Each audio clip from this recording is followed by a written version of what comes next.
మనందరం కూడా గాయత్రి చేస్తూ 10 మందితో గాయత్రి చేయిస్తే కర్త కారయిత చైవ ప్రేరకశ్చ అనుమోదకః సుకృతం సుకృతం చైవ చత్వారి సమవాదినః అని శాస్త్రం చెప్పినటువంటి మాట.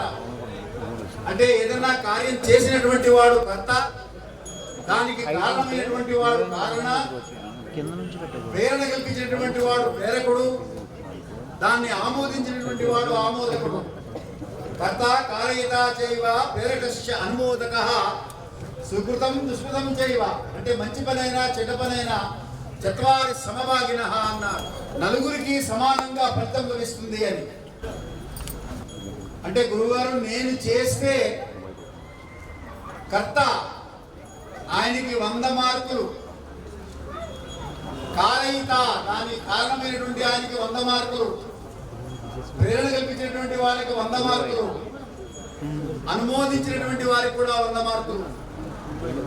ఇది ఎలా సాధ్యం? ఒక చెరుకు గడ ఉన్నది, దాన్ని 4 ముక్కలు చేస్తే చిన్నగా అయిపోతుంది కదా, మరి నా దాంట్లోంచి ఫలితం పోతుందా అని అడిగారు ఆపస్తంభుల వారిని. ఆపస్తంభుల వారు చెప్పినటువంటి ఆపస్తంభ సూత్ర అని చెప్తున్నాం రోజు. అంటే సూత్రకారుడు ఆపస్తంభుల వారంటే ఆయన్ని ప్రశ్న వేశారు. వేస్తే లేదయ్యా ఎవరిది వాళ్ళకే వస్తుంది, అంటే గాయత్రి చేస్తే ఎంత పుణ్యమో చెయ్యమని చెప్పిన వాళ్ళకి కూడా అంత పుణ్యం, వాళ్ళని అనుమోదించిన ప్రోత్సహించిన వాళ్ళకి అంత పుణ్యం. ఇది